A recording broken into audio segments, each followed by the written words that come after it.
Bismillahirrahmanirrahim. Assalamualaikum warahmatullahi wabarakatuh. Alhamdulillahirrabbilalamin. Wassalatu wassalamu ala nabiyyina Muhammad wa ala alihi wa sahbihi wa man wala, amma ba'd. Sahabat Raja Rahimani wa rahimakumullah, dimanapun anda berada, jumpa lagi bersama saya Abu Ahmad yang akan menemani sahabat Roja sekalian mendengarkan bersama kajian-kajian Islam ilmiah.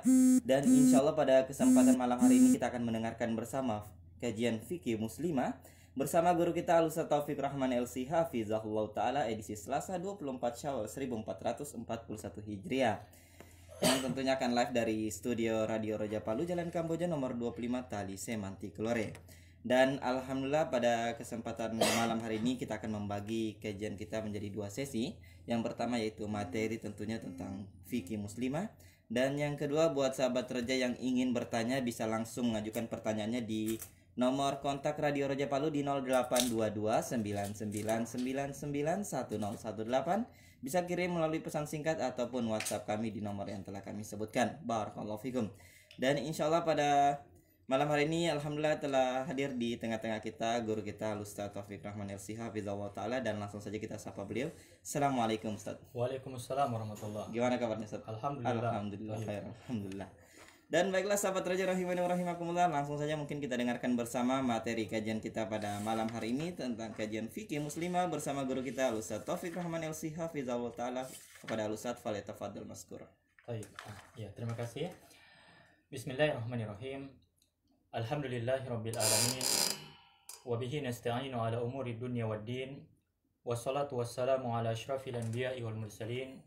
Sayyidina Muhammadin wa ala alihi wa sahbihi wa man tabi'ahum bi ihsanin ila yaumiddin, amma ba'd. Pemirsa Roja, terkhusus saudara-saudari yang dimuliakan Allah Subhanahu wa taala.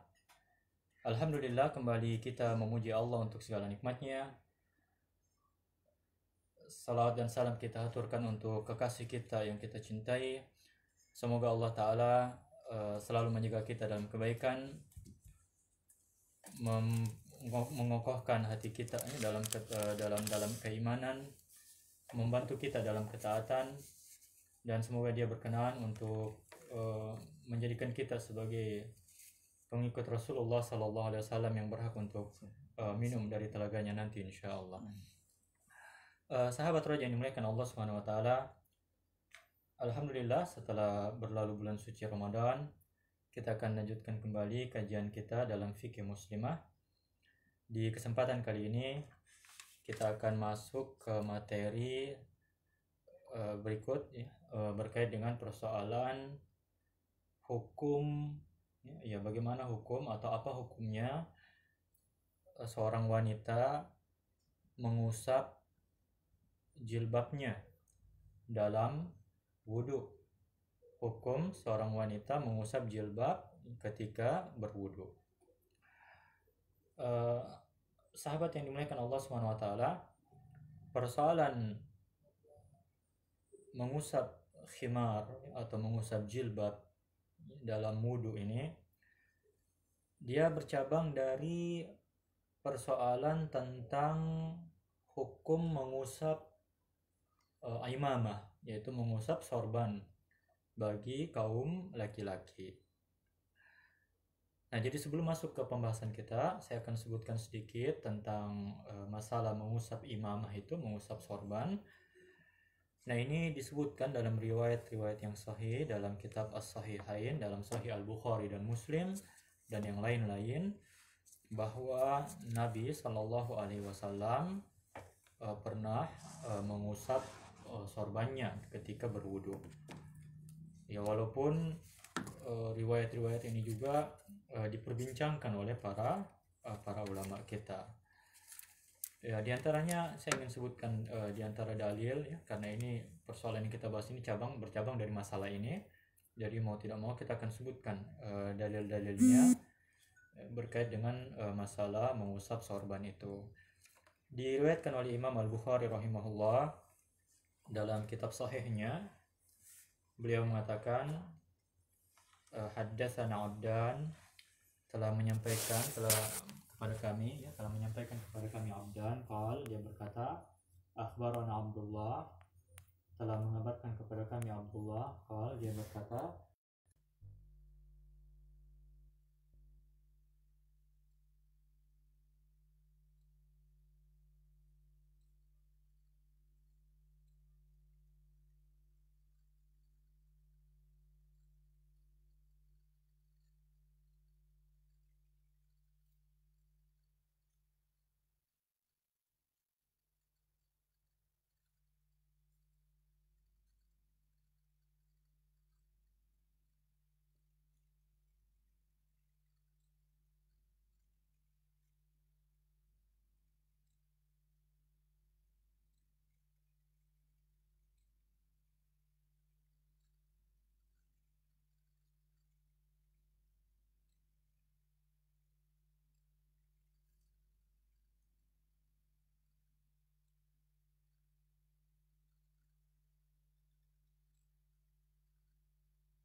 riwayat ini.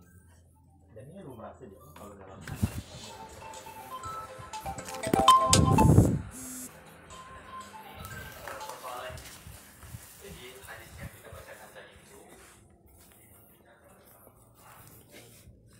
mereka menilai bahwa Al-Auza'i keliru ketika menyebutkan tambahan imamah. Ya, jadi hadis ini sebenarnya menurut mereka, menurut sebagian ulama, hadis ini menyebutkan tentang mengusap khuf, ya, tentang mengusap khuf, dan itu disepakati ya persoalan itu. Nah, mereka menyalahkan ya, rawi ini bahwa dia menyebutkan tentang imamah, yaitu tentang mengusap sorban. Ya, itu sebagian ulama ya. Ada juga ulama yang lain ya menerima hadis ini dan mereka mengatakan bahwa Al-Auza'i rahimahullah, beliau seorang perawi yang thiqah, terpercaya, ya, ulama hadis ya. Ya, dan tambahan riwayatnya itu sahih ya dan diterima. Baik. Kemudian dalam Sahih Muslim, dalam Sahih Imam Muslim rahimahullah, dari hadisnya Al-Mughirah ibn Syu'bah radhiyallahu anhu, ya, disebutkan anna Nabiyya sallallahu alaihi wasallam tawadda'a famasaha ala khuffaini wa muqaddami ra'sihi wa ala imamatihi. Nah, ini hadis dalam Sahih Muslim dari Al-Mughirah ibn Syu'bah bahwa Nabi sallallahu alaihi wasallam berwudu, maka beliau mengusap kedua khufnya, ya, mengusap kedua khuf dan mengusap bagian depan kepala dan sorbannya. Ya, jadi Nabi SAW berwudu, maka beliau mengusap kedua khuf dan mengusap bagian depan kepala dan sorbannya. Ya, ini hadisnya dalam Sahih Muslim, ya, dalam Sahih Muslim rahmatullah alaihi. Ya. Persoalan hadis ini lagi ya yang dipermasalahkan oleh sebagian ulama,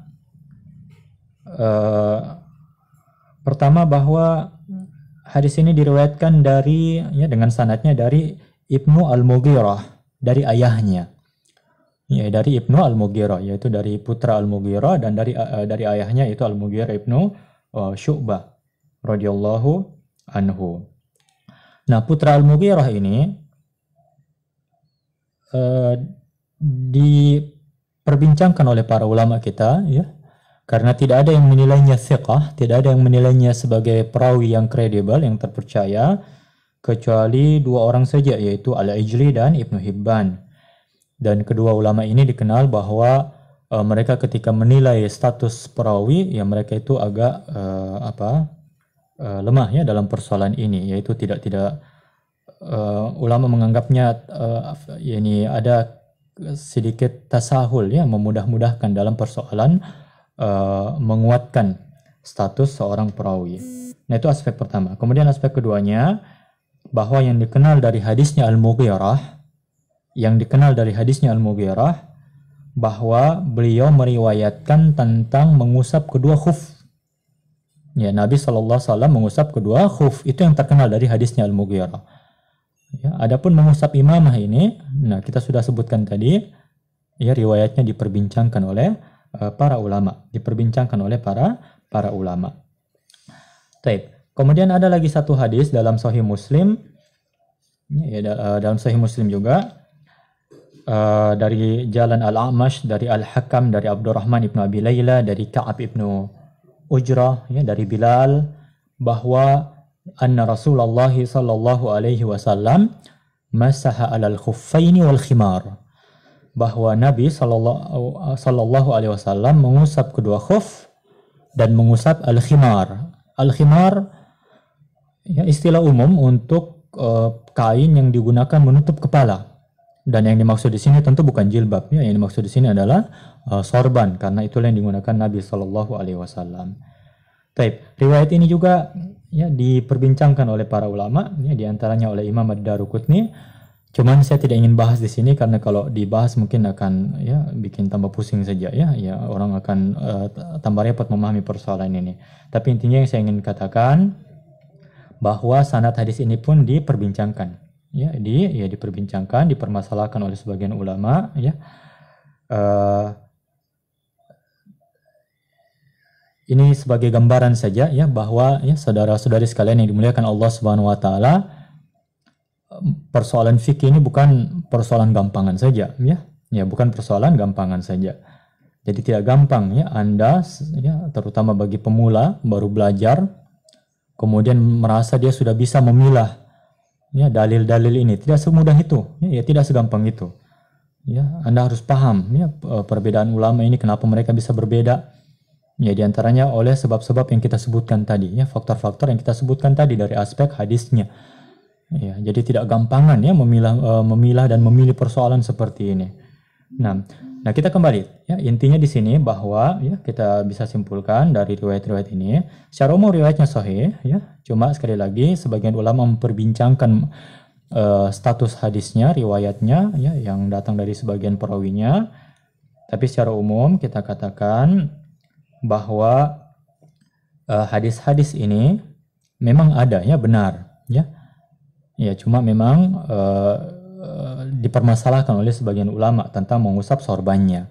Karena itulah Imam Asy-Syafi'i rahimahullah taala ketika menyebutkan hadis ini ya, ketika membahas masalah persoalan mengusap sorban ini, beliau katakan in thabata hadithul mashi 'alal imamati fabihi aqul. Jika hadis mengusap sorban itu sahih, ya, jika hadis mengusap sorban itu sahih, ya, jalannya pasti jelas, maka dengannya aku berpendapat.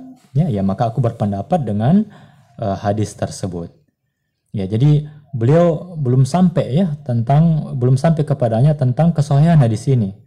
Tapi beliau katakan seandainya hadis ini sahih, ya saya akan berpendapat seperti yang disebutkan oleh hadis itu.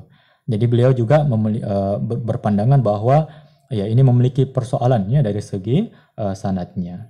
Tapi secara umum sekali lagi kita katakan jalan-jalan periwayatan hadis ini banyak. Jadi kalau kita kumpulkan ya kita katakan bahwa riwayat tentang mengusap sorban ini benar ya adanya dari Nabi Shallallahu Alaihi Wasallam. Ya, kemudian yang perlu dipahami saudara-saudari sekalian, dengan alasan yang kita bahas tadi itu, maka jumhur ulama, ya mayoritas ulama berpandangan bahwa tidak boleh, ya tidak cukup hanya mengusap sorban saja. Ya, tidak cukup hanya mengusap sorban saja. Ya, jadi mereka katakan bahwa seseorang ketika ingin mengusap sorban, maka dia harus mengusap bagian depan kepalanya juga. Ya, mengusap bagian depan ya kepalanya seperti disebutkan dalam Sahih Muslim. Ya, jadi ini pandangan jumhur seperti itu. Jadi kalau ingin mengamalkan ini ya mengusap sorban, maka itu dia harus usap ubun-ubunnya, bagian depan kepala itu di ubun-ubun, kemudian setelah itu dia sambung dengan mengusap sorbannya, ya dengan mengusap sorbannya. Ya, jumhur berpandangan bahwasanya tidak cukup hanya mengusap sorban saja, ya tidak cukup hanya mengusap sorban saja. Ya, mudah-mudahan dipahami ya persoalan ini. Nah, dari masalah ini kemudian itu bercabang ke pembahasan kita tentang bagaimana hukum ya bagi seorang wanita mengusap jilbabnya dalam wudu, ya mengusap jilbabnya dalam wudu.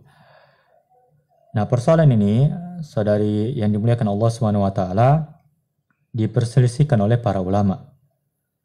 Jumhur ulama kita, ya, dari Hanafiyah, ya, kemudian Malikiyah, Syafi'iyah, dan satu riwayat dari Imam Ahmad, mereka berpandangan tidak boleh. Ya, jadi seorang wanita tidak boleh mengusap jilbabnya dalam wudu. Ya, tidak boleh mengusap jilbabnya saat berwudu. Ya, jadi dia harus mengusap kepalanya. Ya, seperti yang dia lakukan dalam wudu yang biasanya. Ya. Nah, itu pendapat. Ya. Bahkan ya, mereka mengatakan tidak sah. Ya, kalau dia melakukan itu, tidak sah wudunya, tidak sah sholatnya.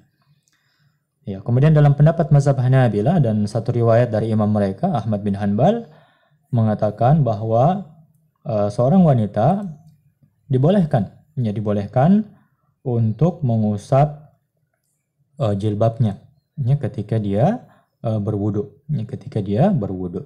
Dan mereka berdalil dengan hadis-hadis yang kita sebutkan tadi. Ya, keumuman hadis-hadis yang menyebutkan bahwa Nabi Shallallahu Alaihi Wasallam ya pernah mengusap sorbannya, ya mengusap sorbannya. Nah, jadi mereka katakan bahwa makna dibolehkannya mengusap sorban itu ada dalam persoalan jilbab. Ya, maknanya sama, ya. Jadi ketika seorang laki-laki diizinkan untuk mengusap sorban karena kesulitan jika harus lepas, ya, pasang lepas pasang dan seterusnya, ya. Nah, itu pun makna seperti itu ada dalam kasus seorang wanita ketika dia mengusap jilbabnya. Ini pendapat yang kedua, ya. Kemudian ada pendapat yang ketiga yang memerinci masalah ini. Mereka katakan bahwasanya jika ada hajatnya, kebutuhan darurat untuk seorang wanita mengusap jilbabnya, maka itu boleh, ya boleh. Jadi tidak secara mutlak, ya, mereka mengizinkannya jika ada kebutuhan, ya kebutuhan hajat untuk melakukan hal itu.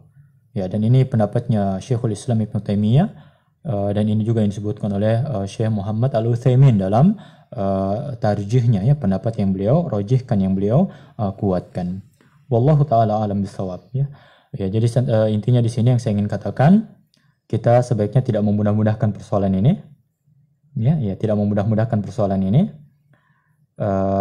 Jangan sampai, ya, seorang akhwat, ya, seorang saudari kita, ya, walaupun di rumah dia mengusap jilbabnya, tidak boleh seperti itu. Ya, tidak boleh seperti itu. Bahkan seandainya pun kalau dia berada di luar rumah, ya, kalau sebisa mungkin dia mengusap kepalanya, ya seperti dalam wudu biasanya. Nah, kecuali Allahumma kalau kita gunakan pendapat yang ketiga, insya Allah, ya ini yang mungkin lebih hati-hati. Kalau memang harus kita menggunakan mazhab ini, bolehnya mengusap jilbab bagi seorang wanita. Ya, jika kita katakan jika ada hajat, ya, misalkan ketika dia berada di luar rumah, kemudian tidak ada tempat tertutup dan banyak laki-laki, dikhawatirkan, ya, akan terlihat rambutnya, maka saat itu apa boleh buat, ya? Ya, dia dibolehkan, insya Allah, ya, mudah-mudahan saja dia dibolehkan mengusap jilbabnya saat dia berwudu. Tapi, ya, berdasarkan pendapat jumhur yang kita sebutkan tadi, untuk melepaskan kita dari perselisihan ulama, ya, sama dalam kasus mengusap sorban tadi, ya sebaiknya dia mengusap jilbab itu, ya, dengan sedikit mengusap bagian ubun-ubunnya. Ya, jadi mengusap ubun-ubun, sedikit di bagian ubun-ubun, kemudian dia lanjutkan mengusap jilbabnya. Ya, sama seperti dalam kasus mengusap sorban tadi. Ya, demikian kurang lebih, ya pembahasannya. Mudah-mudahan bisa dipahami. Ya, sekali lagi saya ingin tekankan, ini bukan persoalan yang gampangan bagi seorang akhwat untuk mengusap jilbabnya. Ya, untuk mengusap jilbabnya. Ini dibolehkan sekali lagi ketika ada keperluan, ya, ada hajat yang mendesak untuk hal itu. Lagi pula seorang wanita ketika berwudu, ya, dengan uzur yang kita sebutkan tadi, ya mau tidak mau tetap dia akan membuka bagian lengannya, ya, kakinya. Nah, itu pasti akan terlihat juga, ya. Nah, bagaimana bisa kita katakan daruratnya untuk mengusap jilbab, ya, sementara juga, ya, ketika berwudu mau tidak mau, ya dia akan membuka lengannya, ya, membuka telapak kakinya. Kalau dia bercadar, ya dia akan juga membuka wajahnya. Ya, makanya kalau kita hindari saja persoalan ini itu lebih selamat, ya, karena pendapat jumhur mengatakan mengusap jilbab itu tidak dibolehkan, ya, tidak sah dari seorang wanita. Tapi sekali lagi, ya, kalau memang kita mau ambil pendapat yang mengatakan boleh, ya, kita ambilkan pendapat yang ketiga tadi, ya, itu dalam kondisi yang memang sangat-sangat diperlukan, ya sangat-sangat diperlukan, bersifat darurat saja. Nah, ya, dengan cara yang kita sebutkan, tadi dari pendapat jumhur, yaitu dia mengusap, ya, sebagian kepalanya di bagian depan, yaitu ubun-ubun, kemudian sisanya dia mengusap jilbabnya. Wallahu taala a'lam bissawab.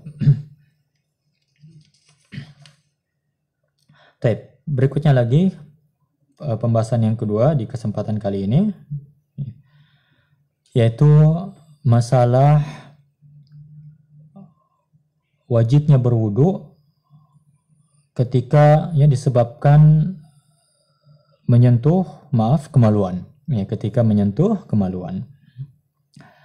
Diriwayatkan oleh Imam Ahmad rahmatullah alaihi dari Amr ibn Shu'aib, dari ayahnya, dari kakeknya radhiyallahu anhu, dia berkata, dan kakeknya di sini yang dimaksudkan adalah Abdullah ibn Amr ibn al-As radhiyallahu anhuma. Taib Abdullah berkata, Rasulullah sallallahu alaihi wasallam, man massa dzakarahu falyatawadda wa ayyuma imra'atin massat farjaha faltatawadda. Rasulullah sallallahu alaihi wasallam bersabda, barang siapa yang menyentuh kemaluannya, maka hendaknya dia berwudu. Dan wanita mana saja menyentuh kemaluannya, maka hendaknya dia berwudu. Ya, hadis ini sahih li ghairihi. Ya, insyaallah ya, sahihun li ghairihi. Jadi sahih li ghairihi maksudnya apa? Ya, ketika hadis-hadis dhaif ini dikumpulkan, maka itu akan menguatkan, ya, saling menguatkan. Tapi ini pembahasannya di tempat lain, ya. Tidak semua hadis dhaif bisa dikuatkan. Ya, tidak semua hadis dhaif bisa dikuatkan. Saya cuma ingin katakan sahihun li ghairi, hadis sahih li ghairihi itu dia bukan sahih dengan sendirinya, bukan, tapi disebabkan oleh pendukung hadis-hadis yang jalan-jalan periwayatan yang lainnya. Nah, jadi kalau kita contohkan ada hadis dhaif, kemudian ada hadis dhaif yang lain dikumpulkan, nah itu bisa saling menguatkan. Nah, itu yang kita keliru saya, hadis hasan, ya, karena disebut sahihun li ghairihi, ya berarti apa? Ada hadis hasan, ya satu, kemudian ada hadis hasan yang kedua. Nah, ini dikumpulkan, nah itu dia jadi statusnya naik menjadi sahihun li ghairihi. Nah, baik. Kemudian dalam Sunan Ibnu Majah rahimahullah, dari hadisnya Ummu Habibah radhiyallahu anha, ummul mukminin, beliau berkata, sami'tu Rasulullah sallallahu alaihi wasallam yaqul, man massa farjahu falyatawadda. Ummu Habibah radhiyallahu anha berkata, saya mendengar Rasulullah sallallahu alaihi wasallam bersabda, barang siapa yang menyentuh kemaluannya, maka hendaknya dia berwudu. Ya, hadis ini juga penguat, ya, untuk hadis yang sebelumnya kita sebutkan tadi. Baik, kata hendaknya di sini ini untuk memperhalus bahasa saja, ya. Tapi kalau kita belajar bahasa Arab, falyatawadda, ya ini maknanya dalam makna perintah, ya, dalam makna ya perintah. Baik. Nah, ini pembahasan kita, ya, yang kedua di kesempatan kali ini, ya, yaitu, ya, kalau kita bahas yang kita disebutkan dalam riwayat tadi, yaitu perintah untuk berwudu ketika seseorang menyentuh kemaluannya tanpa alas, ya, tanpa alas. Dalam artian apa? Ketika seseorang menyentuh kemaluannya, ya, tanpa alas, maka wudunya itu batal. Ya, wudunya batal. Jadi ketika dia ingin sholat, ya, dan ingin melakukan amalan-amalan lain yang diharuskan berwudu, maka dia harus berwudu, ya, mengulangi wudunya lagi untuk bisa melakukan sholat dan amalan-amalan tersebut. Nah, persoalan ini, saudari-saudari yang dimuliakan Allah Subhanahu wa taala, yang perlu diketahui bahwa, ya, persoalan ini ada khilaf, ya, perselisihan di kalangan ulama. Ya, ada perselisihan di kalangan ulama. Bahkan perselisihan ini sudah lama, ya, sejak masa para sahabat radhiyallahu taala anhum. Perselisihan ini, khilaf ini terjadi karena ada hadis lain yang diriwayatkan dari seorang sahabiyah, yaitu Busrah radhiyallahu anha. Beliau mengatakan, Rasulullah sallallahu alaihi wasallam, dari hadisnya Talaq, ya, Ibnu Ali radhiyallahu anhu, bahwa Rasulullah sallallahu alaihi wasallam ditanya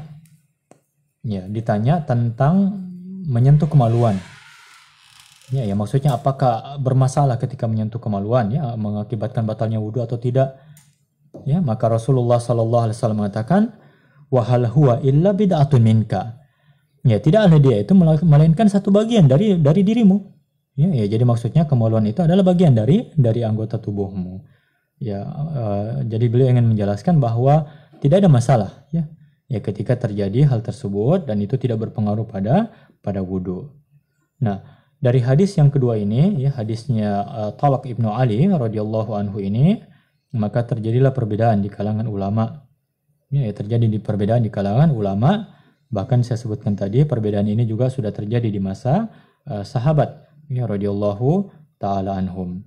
Ya, jadi sebagian mengatakan bahwa menyentuh kemaluan itu membatalkan wudu, ya, dengan dalil hadis yang kita bacakan tadi, ya dari Ummu Habibah radhiyallahu anha, ya, kemudian hadisnya Abdullah bin Amr dan juga hadisnya Busrah, ya, radhiyallahu anha, yang bahwasanya Rasulullah sallallahu alaihi wasallam bersabda, man massa dzakarahu falyatawadda. Barang siapa yang menyentuh kemaluannya maka ya berwudulah, hendaknya dia berwudu.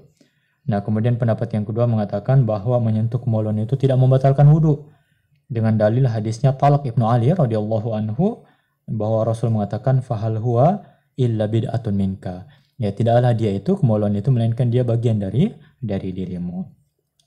Nah, bagaimana kita mentarjih persoalan ini?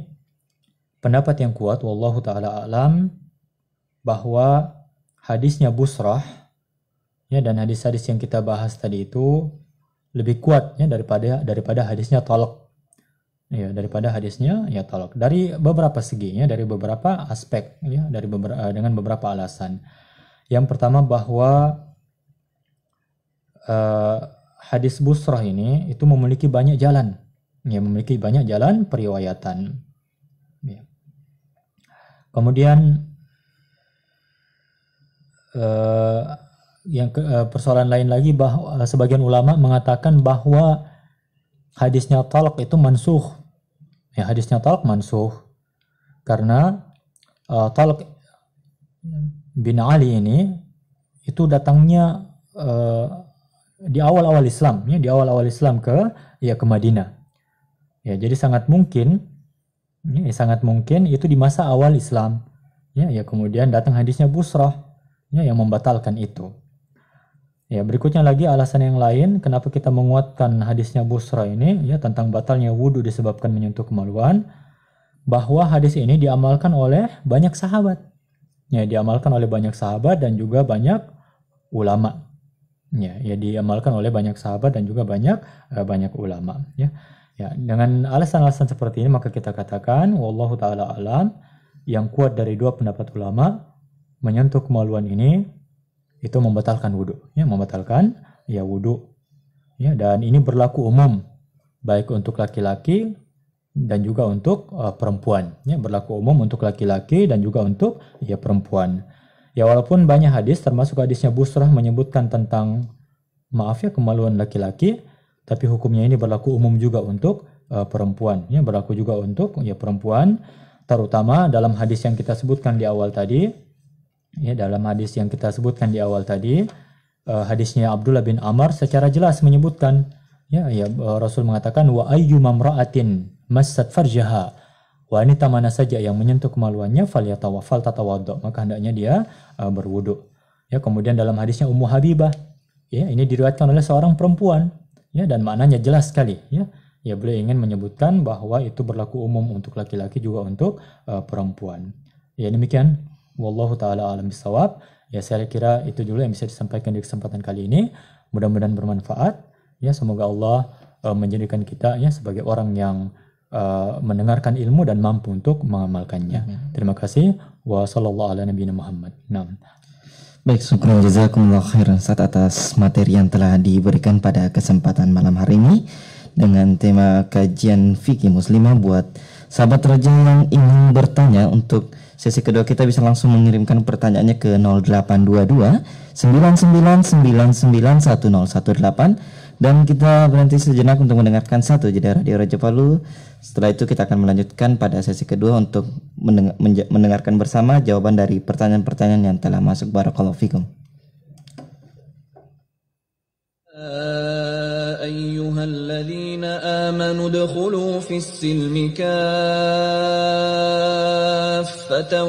ولا تتبعوا خطوات الشيطان. Wahai orang-orang yang beriman, masuklah kalian dalam agama Islam secara kafah, secara menyeluruh, dan janganlah kalian mengikuti langkah-langkah syaitan. Innahu lakum aduwwum mubin.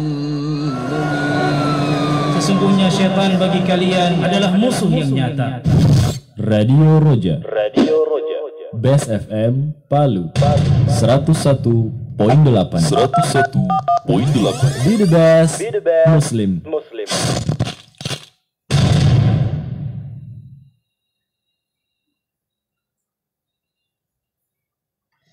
Bismillahirrahmanirrahim. Assalamualaikum warahmatullahi wabarakatuh. Sahabat Raja Rahimani wa rahimakumullah, kita bertemu lagi dalam kajian Fikih Muslimah dalam sesi kedua, yaitu tanya jawab.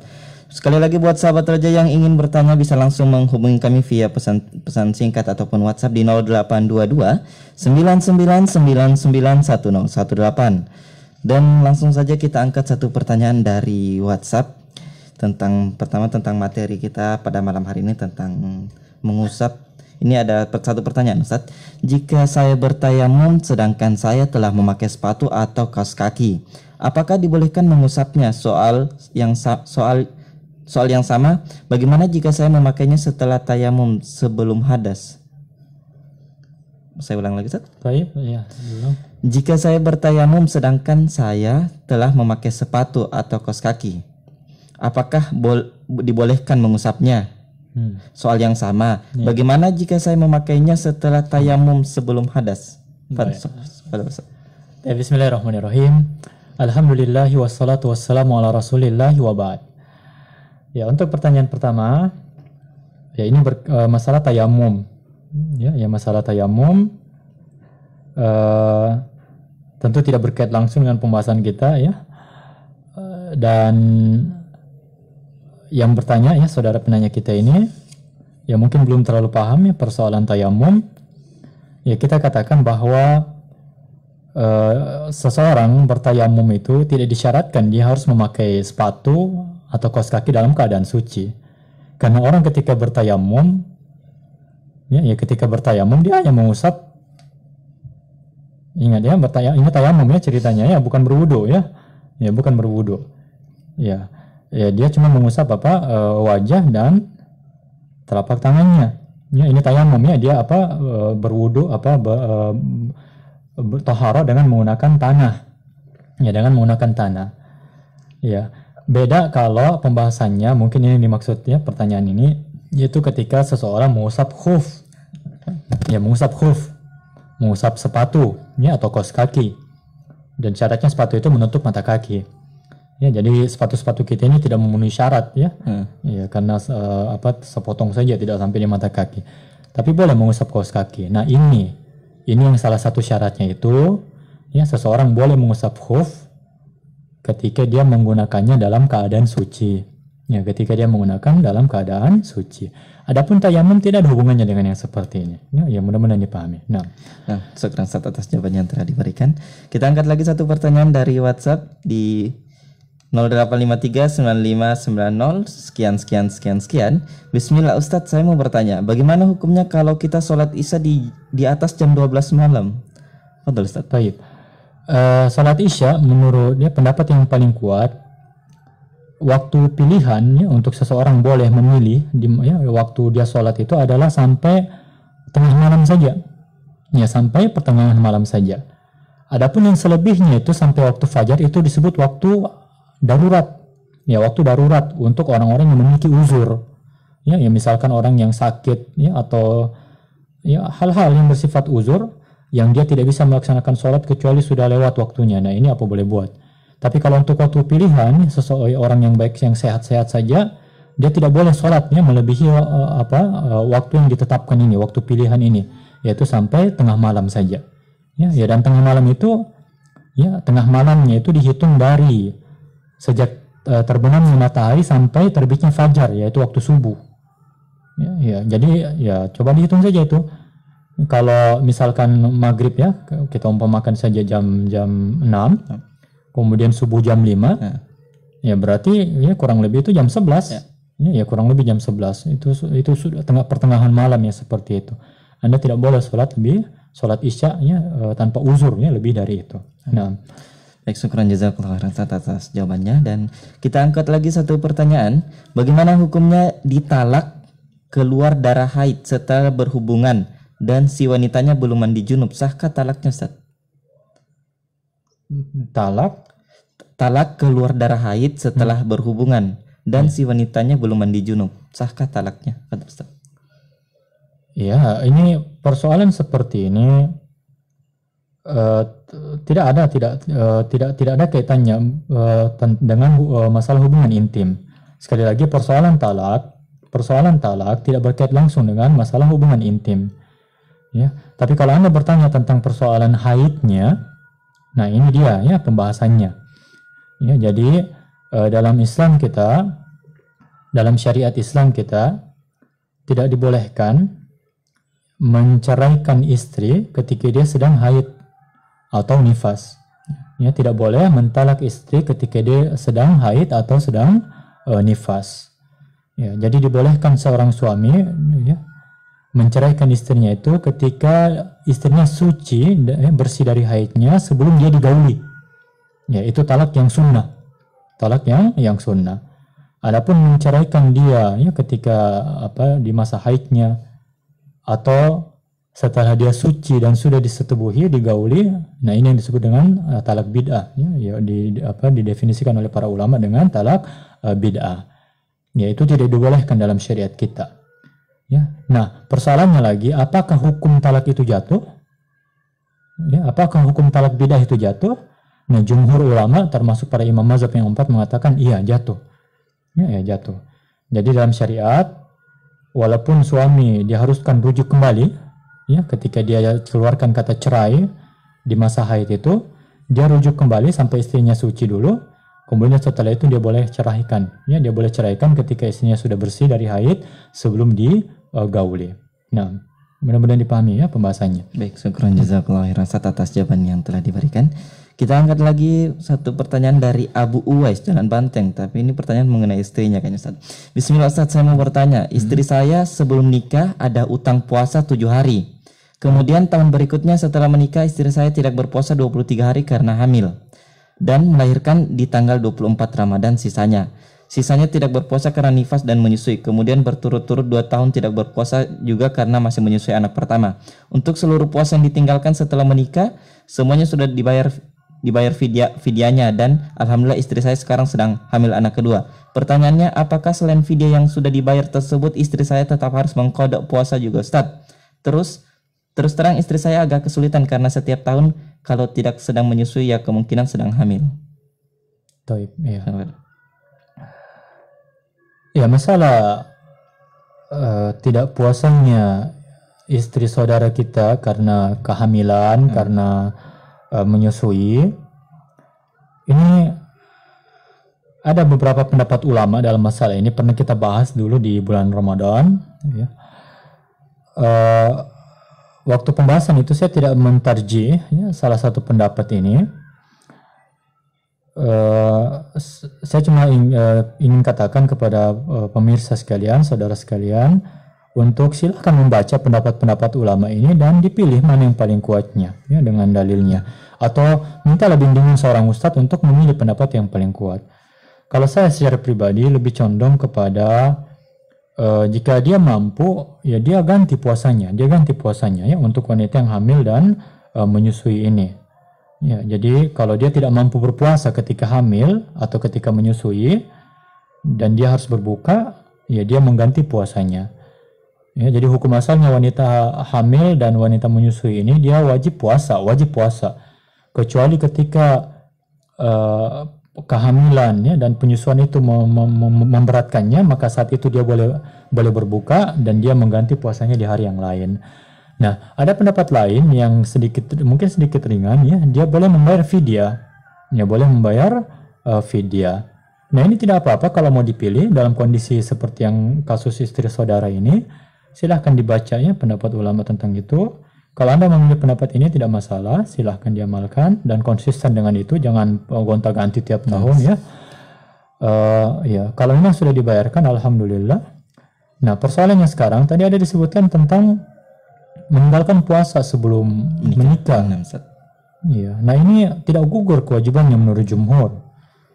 Ya, iya. Karena ini sudah lewat, ya, dan dia belum ganti selama ini. Ya, dia wajib ganti puasa itu. Tidak boleh dibayar dengan fidyah. Ya, diganti puasa itu.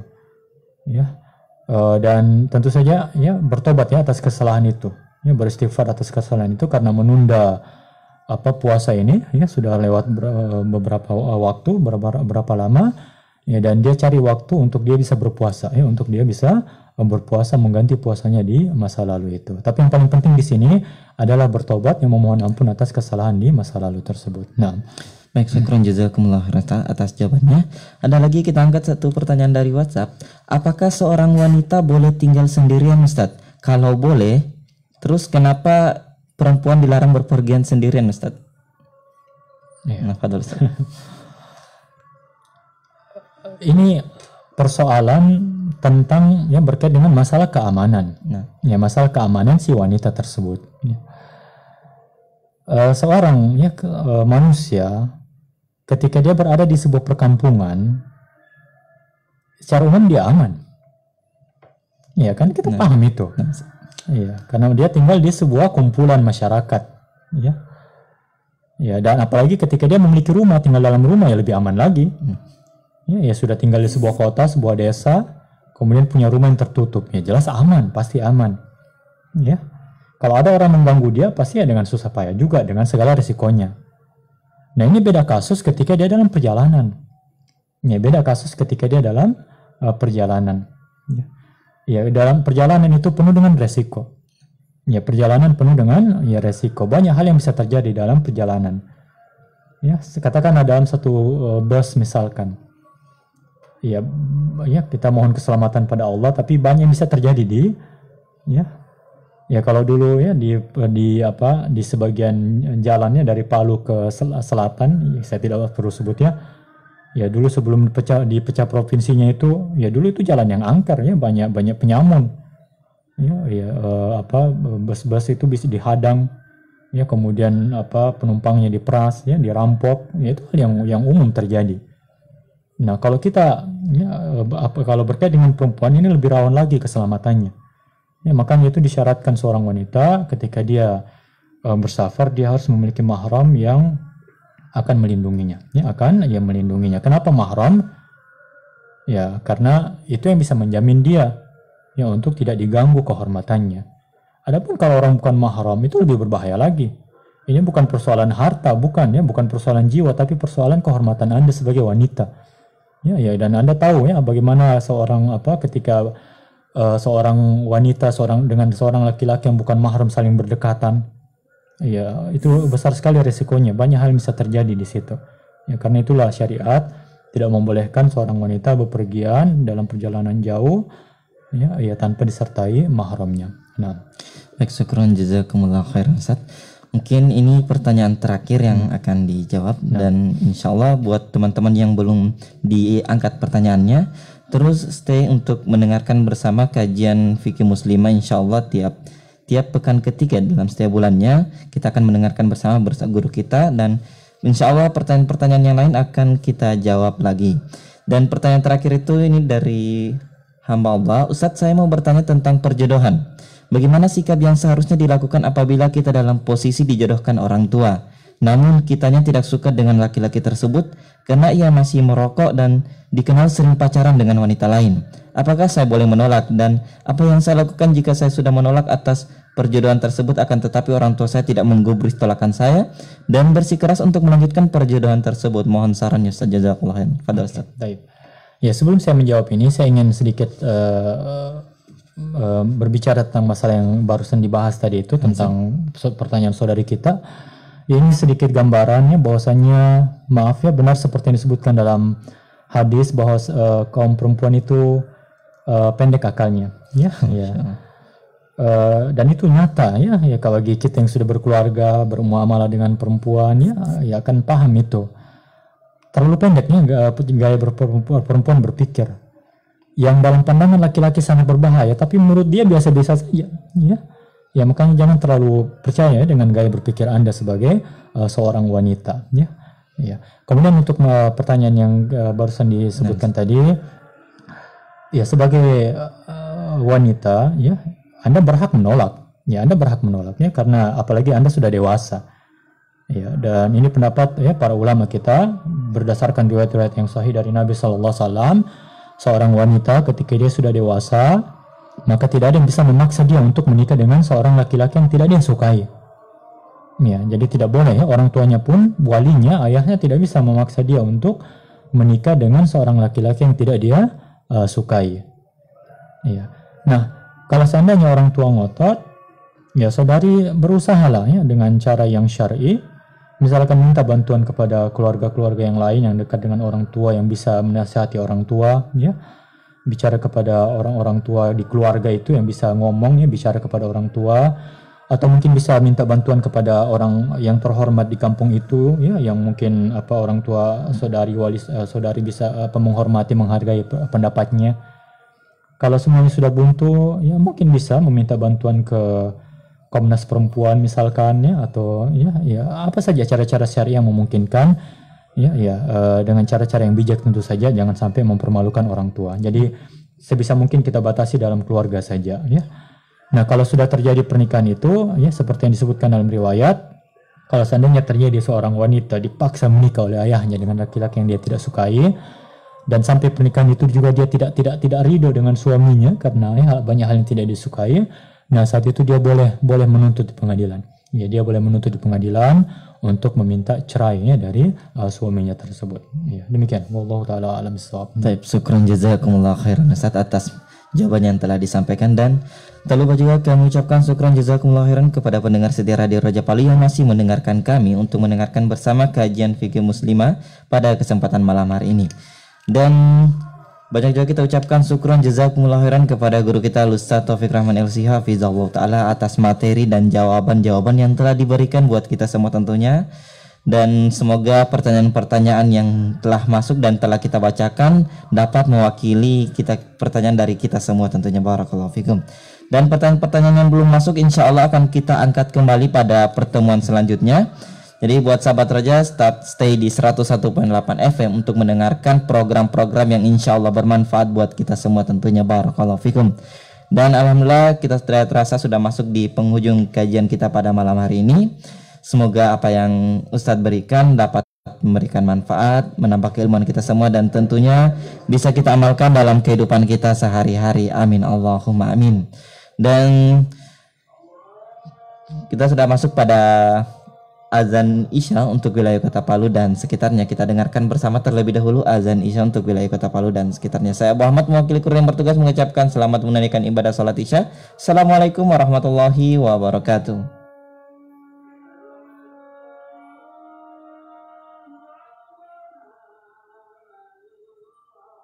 Allahu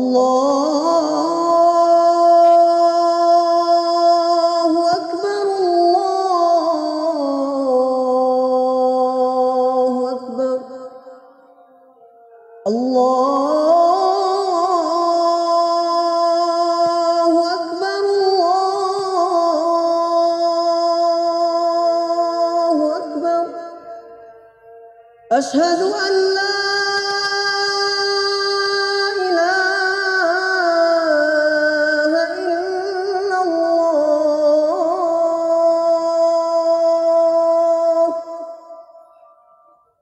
أشهد أن لا